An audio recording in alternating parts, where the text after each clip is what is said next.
But যে গাড়ির backup টর্কটা বেশি থাকবে সে কিন্তু টর্কটা করতে কি হবে, উপরে উঠে যেতে পারবে।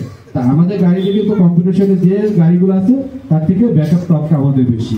পাশাপাশি আমাদের গাড়িতে আরেকটা যেটা জিনিস হচ্ছে হুইল বেস।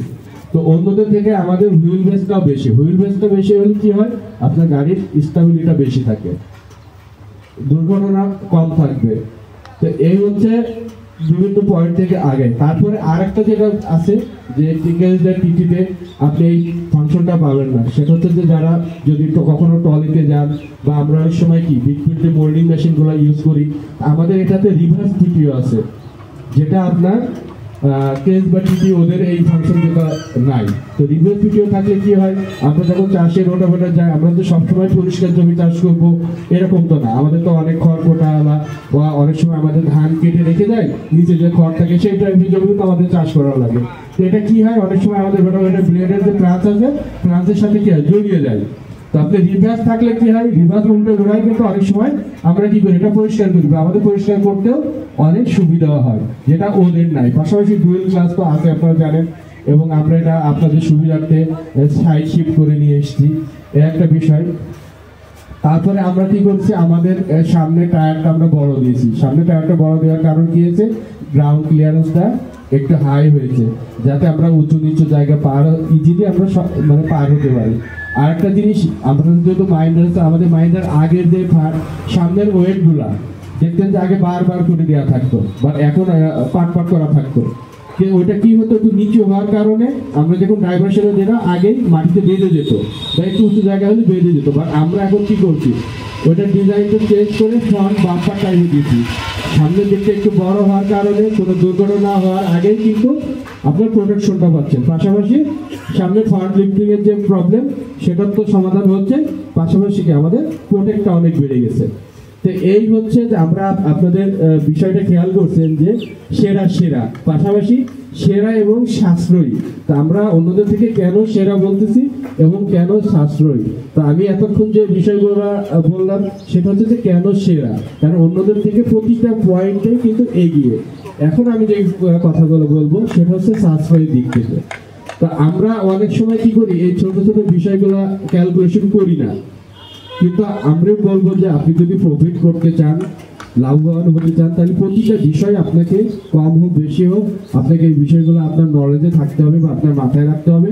এবং আপনার হিসাবে যে আয় ব্যয় যে খরচের খাতা বা ডায়েরি বলেন, তালি খাতা বলেন, যেটাই বলেন, সেখানেও এই বিষয়গুলো একটু নোট ডাউন থাকতে হবে। তা নাও ক্যালকুলেটিভ না হলে আপনি আপনার আয় ব্যয়ের হিসাব না থাকলে আপনার প্রফিট সম্পর্কে আইডিয়া থাকবে না, আপনি লসে আছেন না লাভে আছেন সেটা বুঝতে পারবেন না। তো সেই যে বিষয় যে আমরা আমাদের ইঞ্জিনের কি চেঞ্জ করতে পারি, আমাদের যারা পুরানো কাস্টমার আছে তারা জানেন যে আপনারা এর আগে 200 বা 250 ঘন্টা পর পর ইঞ্জিন অয়েল ডাউন দিয়েছেন। বাট আমরা কি করতেছি, এখন বলতেছি আমরা আমাদের ইঞ্জিন চেঞ্জ করছি, যেহেতু আপডেট করছি, তাই সেটা 400 ঘন্টা পর পর। অর্থাৎ মাহিন্দ্রা বাদে অন্য যে কোনো কোম্পানিতে যাবেন, কম্পিটিশনে যে কোনো ব্র্যান্ডে যাবেন, সে যদি মাসে 2 বার করে তাহলে আপনার সেই কাজটা একবার করতে হবে। এখানে এক ভাই বললো যে 6000 বা 7000, আমি 6000 সব থেকে কমটাই ধরলাম যে 6000, তাহলে আপনার কি হচ্ছে, এখান থেকে কিন্তু 6000 টাকা সেভ হচ্ছে।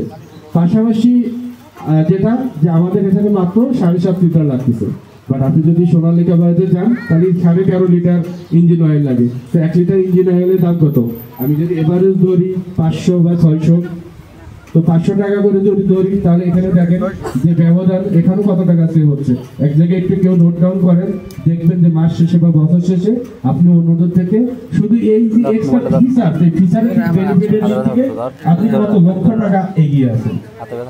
পাশাপাশি আমাদের যেটা কি হচ্ছে যে গিয়ার অয়েল, যেটা একটা বড় পার্ট, হয়তো এটা সবসময় করা লাগে না, 1 বছর বা 1.5 বছর পর পর আমরা কি করি, চেঞ্জ করি।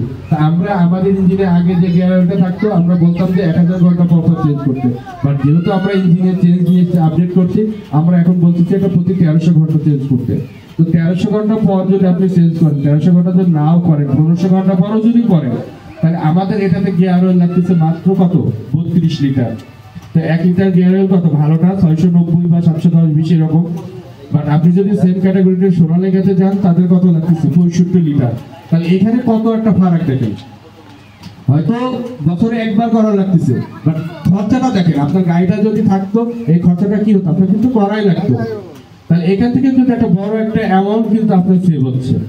তারপরে ফুয়েল সাশ্রয় যেটা বলতেছি, 100 গ্রাম 200 গ্রাম, আমি এটা না, আমি সর্বনিম্নটাই ধরতেছি যে সারাদিনে যদি আপনার 3 লিটার তেলও কম খাই, তাহলে 110 টাকা করে জরি, তাও মাসে কত, মাসে বলছি দিনে হচ্ছে 330 টাকা। ভাই আমি আপনি বাজারে গেলে 10 টাকা শর্ট হয়ে গেলে কেউ কিন্তু এমনি আপনাকে দিয়ে যায় না, হয় কারোর কাছ থেকে ধার করতে হয়, নাহলে বাসা থেকে ফোনে বিকাশে বিভিন্ন এতে নিয়ে কিন্তু ওই টাকাটা আমাদেরকে পরিশোধ করতে হয়, ছোট ছোট বিষয়গুলো। বাট এইগুলো থেকেই কিন্তু আপনার এক্সট্রা, তো আমাদের প্রোডাক্টের যে এক্সট্রা ফিচার, আমি বলবো যে এখান থেকে এক্সট্রা যে টাকা বেনিফিটেড হবে এই গাড়িটা নেওয়ার পরে, এই এক্সট্রা লাভের টাকা দিয়ে আপনি আপনার ইজিলি যদি এই টাকাটা সঞ্চয় নাও করেন, অ্যাটলিস্ট আপনার বাসার সংসার চালানোর বাজার করা নিয়ে অন্তত টেনশন করতে হবে না। এবং এর থেকে যে টাকাটা আপনার এক্সট্রা সেভিং করছে সেটা দিয়ে, যেহেতু এই ফ্যাক্টরগুলো আমরা সাধারণত কিস্তিতে নিয়ে থাকি, তা আপনি কিন্তু ইজিলি আপনার ইএমআই পরিশোধ করে এক্সট্রা টাকা রাখতে পারবেন। এই হচ্ছে মেনলি বিষয়। পাশাপাশি ওয়ারেন্টি যেটা বললাম, আপনারা লিফলেটটা হাতে আছে দেখেন যে এখানে কয়েকটা অ্যাওয়ার্ডের চিহ্ন দেওয়া আছে, দেখেন দুইটা। কোনো কোম্পানির ট্রাক্টরে এই অ্যাওয়ার্ডের মেডেলের চিহ্নটা আপনারা পাবেন না, এটা জাপান সরকার করবে।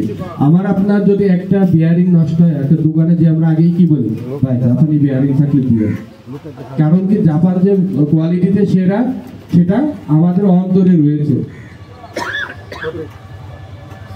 যার কারণে আমরা বলতেছি যে ভাই জাপানি বিয়ারিং। তো সেই জাপান সরকার কর্তৃক কিন্তু কোয়ালিটির উপরে আমাদের মাইন্ডটাকে এই অ্যাওয়ার্ড গুলো দেওয়া, এই মেডেল গুলো প্রদান করছে, যে না মাইন্ডটা কোয়ালিটিতে সেরা। এবং যার কারণে আমরা কিন্তু 6 বছর, যেটা এখন পর্যন্ত কম্পিটিশনে কোনো কোম্পানি আপনাদেরকে এই 6 বছর ওয়ারেন্টি দেওয়ার সাহস রাখে না।